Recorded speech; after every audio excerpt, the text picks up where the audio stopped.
According to news reports, Turkey has made some moves on that front with Armenia in recent weeks. Yes, it's very interesting. We are at a crossroads now that we may see Armenia and Turkey having diplomatic relations and opening the borders. And this is a win-win for everybody, especially for economic cooperation. If Armenia wants to be a viable, independent economic state, it needs to have good relations with Turkey. Eastern Turkey, which borders Armenia, is economically deprived. Trade between the two countries will foster economic development and will benefit for both Turks and Armenians. The president did make some comments this morning about the caller's comment on the incident in 1915. President Obama saying he stood by his 2008 assertion that Ottoman Turks carried out widespread killings of Armenians in the early 20th century, finessing the sensitive issue by stopping short of repeating the word genocide. He said, the president, quoting the president, "Well, my views on the record are on the record, and I have not changed the views," he said, standing alongside Turkish President Abdullah Gül. Let's go to Ramsey, New Jersey, on our Democrats line. Good morning. Hi, good morning. I was just curious as to how large the TCA budget is, and what do you actively engage on with your budget and your monetary expenditures? Our mandate is to educate the general public about Turkish Americans, about Turkey, about U.S.-Turkish relations, and to build bridges between the Turkish American community and the other ethnic groups in the United States. From your website, a picture here of Secretary of State Clinton, who's weeks ahead of the president, went there and laid some of the groundwork for the president's visit. What came out of her visit? The trip of President Obama to Turkey, that's happening now, and an understanding that this administration wants to work with Turkey. President Obama's speech this morning about 8:15 Eastern. We will show that to you in its entirety later in our program schedule on the C-SPAN networks. Next to Middletown, Maryland, on our Republican line. Hi. Hi. Am I on? You are on the air. Go ahead. Okay. You keep reading this newspaper that 1.5 million Armenian. The total number of Armenian back then wasn't even more than 1.3 million according to historical records. That's what Turks are arguing, that belongs to historians, not the politicians decide on the, according to who gonna give me votes on the elections, which is in Pasadena, in California, more than 1 million Armenian. The House majority leader, Nancy Pelosi, is from that district. Armenians pushing. That's not a politician problem. That's a historical event. When you also mentioned 1915. 1915 is middle of the World War I. People fighting and killing each other. Armenians attacking Turks. And that's how everything started. That's a World War I. Caller, are you from Turkey? Yes. When I came here, like more than 30 years ago, there was Armenian terrorists was killing the Turkish ambassador. They killed more than 50 Turkish ambassadors. Another thing is that Azerbaijan, they killed so many Azerbaijanis in Karabakh. Let's get a response. Thank you, Marilyn.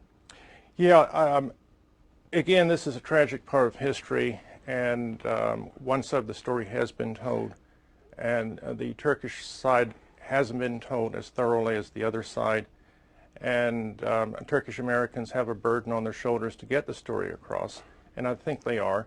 But again, I think the emphasis has to be of encouraging Turkey and Armenia to dealing with the issue, and we as Americans here should encourage that dialogue. The United States needs to have good relations with with Turkey, and needs to have good relations with Armenia. So let's talk about the future. Let's talk about what we have in common, and say our prayers for all those unfortunate victims of the past. The president is urging the EU to accept Turkey. Headline here in the Wall Street Journal, but member nations remain cool, and a picture of some Turkish protesters prior to the president's visit. Part of the story in the Wall Wall Street Journal reads Turkey has started membership talks with the EU, but the process has been partially frozen because of opposition from members including France, Germany, and Cyprus. How much will the president's endorsement move the process along for Turkey? Well, it's sweet music for the Turkish people to hear that. Europe is, how much influence the president has in Europe remains to be seen. And this is a major issue for the Europeans. Right now, Turkey land size is larger than any country in the EU. And then by the year 2020, Turkey's population is going to exceed that of Germany. So here you have a country that's Muslim, larger in territory, and will be larger in population. So when Turkey joins the EU, it will be the largest country in the EU, and takes some time to digest that. Personally, I think that's going to be a new locomotive for Europe. The enthusiasm, the dynamism that exists in Turkey will help Europe. Europe and Turkey need each other economically and for defense purposes. Is there a common reason why there's opposition from countries like France on Turkey joining the EU? Well, I think, again, the fear that here Turkey could, in the future, will have a larger say than they. So this is something that has to be digested. Let's hear from Long Beach in New Jersey. New York, excuse me. Go ahead, Long Beach. Independent. New York, you there? Queens, New York is next. Republican line. Hi. Queens, Hello. Good morning. You're on the air. Yes, I want to ask the question is, this gentleman is American or Turkish, and is he getting paid by the Turkish government to represent them? I'm a Christian Holocaust survivor son, and I'm in the United States. My father ran for his life in Bulgaria, and I was born there. And I came to the United States, and I am so upset because this hypocrisy about the German people accept what they have done to the Jewish people. Why the Turkey, until today, they denied that? 75 million Turks are very important for the United States. Armenia is a small country.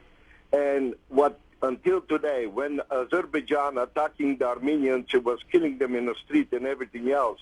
And when Armenia got stand up and fight like exactly where Israel did, and he got their land back over there, now the whole world was a total blockage in Azerbaijan situation. They never said anything. Turkey support Azerbaijan.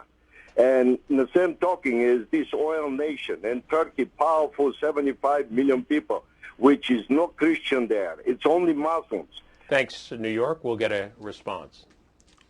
No one's denying that Armenians suffered in Turkey, and they are Christians in Turkey. That is totally inaccurate. What about Armenia occupying 20% of Azerbaijan territory? It's a very complicated situation, and again, the United States needs to be an impartial broker trying to encourage dialogue, not only between the United States and Armenia, but Armenia and Azerbaijan. If we can encourage dialogue, it's going to bring prosperity to the Caucasus and Eastern Anatolia. And again, you were talking about Christians being killed. No one's denying that. And no one's denying the fact that there were deportations. But people also have to realize, and I'm emphasizing it over and over again, hundreds of thousands of Muslims perished.